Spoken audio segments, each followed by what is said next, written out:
Tumor marker for breast cancer. This is the estrogen receptor.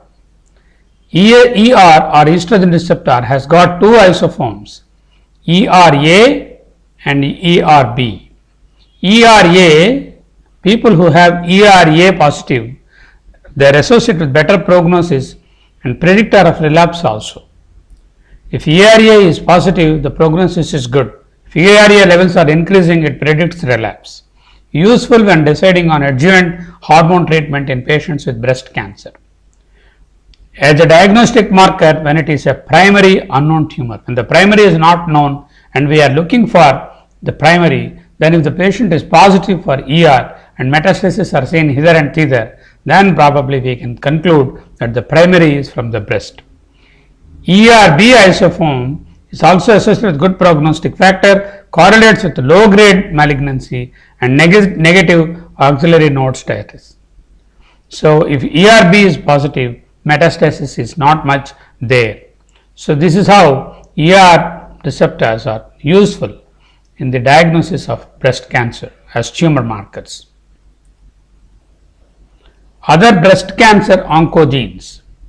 HER2, human epidermal receptor 2 NEU oncogene, using monoclonal antibody, it is detected overexpression of HER2 related to poor prognosis in breast cancer.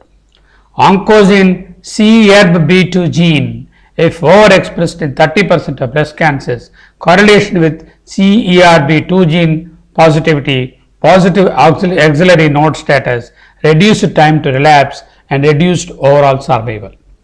So, if one patient is positive for oncogene CERB2, then the prognosis is not good. BRCA1 gene on chromosome 17q, familial breast ovarian cancer syndrome. People who have BRCA1 gene positive, they have a family history of breast cancers in their mothers, ovarian cancers in their mothers, and breast cancer is in early onset breast cancers in families, particularly is useful in high risk screening.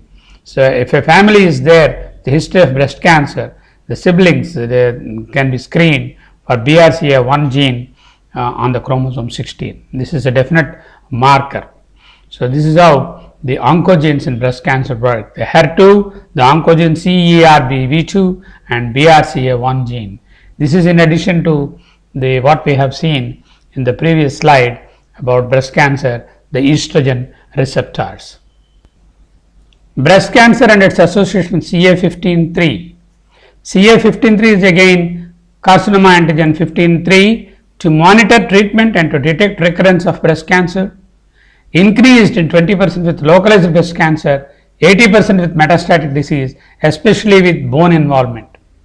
So, if a patient of breast cancer is positive for CA15, it indicates that there is a metastasis, particularly in the bone. The specificity of this is 86%, but the sensitivity is lower. That means it has got many false negatives, but few false positives. If it is positive, it is specific. If it is negative, it is not sensitive enough to say that the patient does not have metastasis or breast cancer. Also, it is increased in other tumors like gastric cancer, pancreatic cancer, cervical and lung cancer. CERB2 overexpression should be evaluated on every primary breast cancer patient, either at the time of diagnosis or at the time of recurrence, because CERB2 is associated with prognosis, and prediction of prognosis and metastasis is dependent upon CERB2 and also of course on CA15-3.